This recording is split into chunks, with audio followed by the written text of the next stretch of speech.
So Adam, who's your favourite racer in Wacky Races? I think it's got to be the Anthill mob, the little gangsters. Strong choice. Yeah, what about you? I think it's Peter Perfect, just 'cause he drives the penis mobile. It's so good. Dick Dastardly is arguably one of the greatest cartoon characters ever created because not only does he have a moustache sharp enough to cut you before you can even appreciate how fine it is, but he drives one of the coolest cars in cartoon history. A car that actually helped him once win one of the titular Wacky Races, which was then stolen from him by the announcers. So first things first, Adam, do you remember what the name of Dick Dastardly's car was? All I remember is it was 00. It was the Mean Machine 00. That's the one, Mean Machine. And I would argue it's one of the coolest looking cars just ever. It's just like the rocket car. It's a rocket car, but it's purple. Yeah. It's super cool. And I would legitimately want to have that car because all the cars in that show, they were fantastical in nature and usually had a theme. Like you said, the Anthill mob. Yeah, the Anthill mob was based on an old Cadillac or something. It's all the gangsters driving it. Yeah. I did always like the little gag they do of, we need to go a bit faster, so they stick the legs out the bottom and run.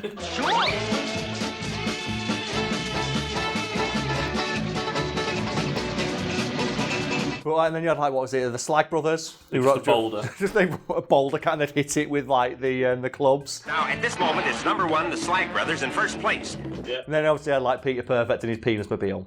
It's so a penis mobile. I don't care what anyone says. There's a picture of it right behind. It's so obviously a big, huge penis. Peter Perfect and his Turbo Terrific are mighty popular. And I remember many a race where he would win it by he just win it literally with the tip. But Dick Dastardly didn't have to rely on any of that gimmick shit. He just had a really cool, fast car. Yeah. That was actually so fast. Pretty much every single episode, except for the one we're going to talk about today, he could get so far ahead of the people on the track during the race that he could just sit there and lay traps. And think about that level of confidence of, I'm already so far ahead, I can come to a complete stop and dick around on the track. And we'll get to the bullshit that happens to poor Dick Dastardly at the end. But first, I think we need to discuss just the era of Hanna-Barbera cartoons. Yeah. Because just prior to recording this, we were all sat there going, man, I want to watch all of Wacky Races now.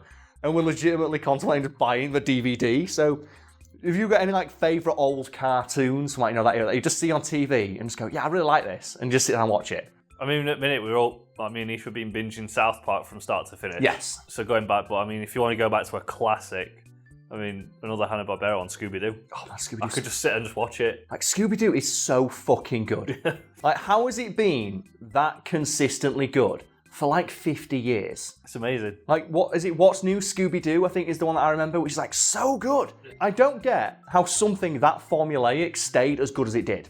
I really don't, because every episode is exactly the same. It's is it a ghost? Well, no.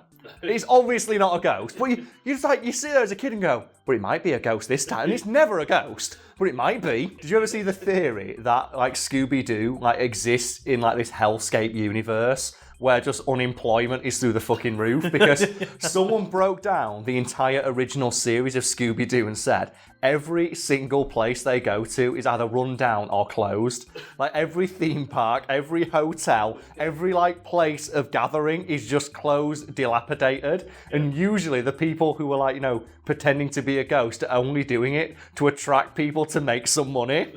And it's no wonder they get so pissed off at the gang, because you've just taken away my one ability to earn a livelihood for my family. Yeah.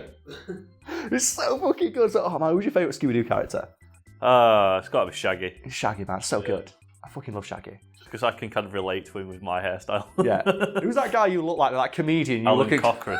Alan Cochrane. Can we do that? Whoever edits this one, can we have a picture of Alan Cochrane and there's a picture of Alan. You look so much like him. It's unreal. And before we move on from Scooby-Doo, I think I'm obligated to mention the episode that they crossed over with Johnny Bravo.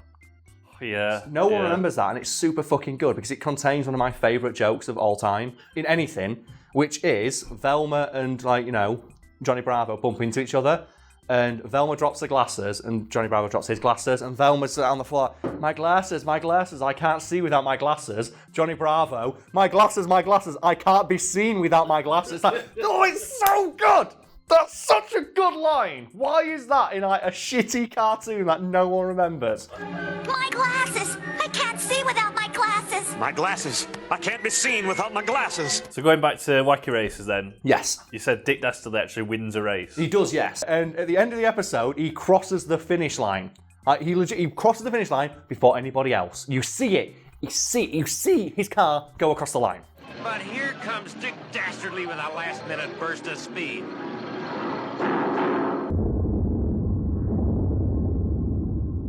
And then the announcer goes, but we need to go to a judge's decision.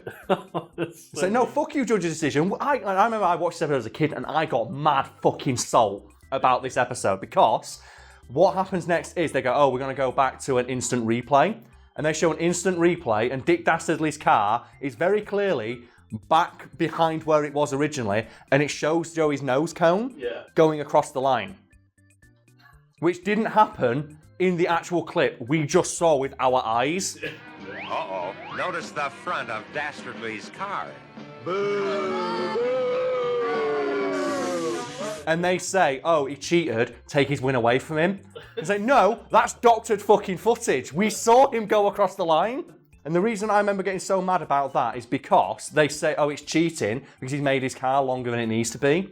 One of the other racers in that thing is Peter fucking Perfect with a car with a nose that big who wins by doing that exact tactic. Just small margins every time, but he had the bigger car. Yeah, and I remember going, and they literally doctor the footage, and that Dick Dastardly understandably gets all kinds of pissed at the end of the episode, and the announcer's like, well, you'll learn that cheating doesn't pay. It's like, you just cheated, he won! He fucking won! It's like, no wonder he decides, fuck it, I'm just gonna troll everyone. He knows that even if he tries, he'll still lose.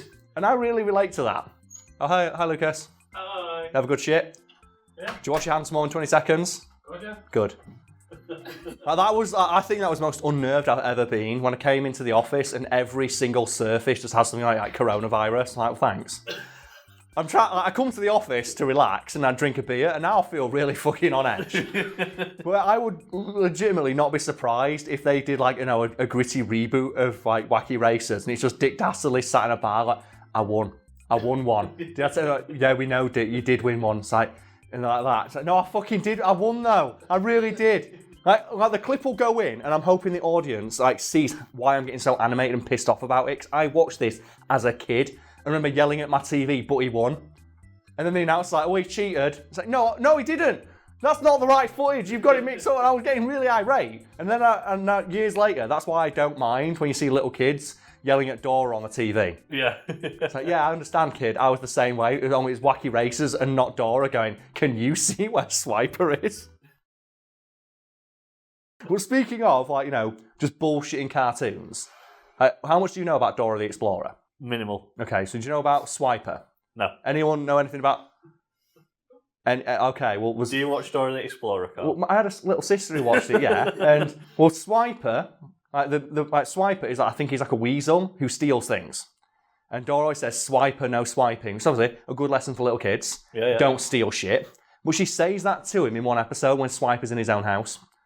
She goes into Swiper's own house, watches him pick up something he owns and goes, swiper, no swiping. So you cheeky little bitch. No, none of that.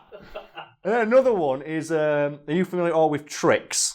With Tricks cereal, do you know the whole thing was like, oh, he just wants some tricks and he tries to steal it off the kids. Well, there was an ad campaign where they asked kids to write in and say, oh, should we give the Tricks rabbit some cereal? Expecting all the kids to agree with their marketing of he's trying to steal the Tricks. Yeah. He doesn't deserve the Tricks. And I think it was 95% of everyone who wrote in, give the rabbit some fucking cereal. He just wants a bowl of cereal, let him have it.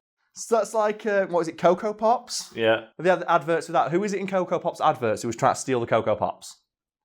It was like a crocodile, wasn't it? Yes, King K. Rool, basically. King K. Rool. They ripped off Donkey Kong, we all know this. But they have, who's the mascot for Coco Pops? The monkey for Coco Pops.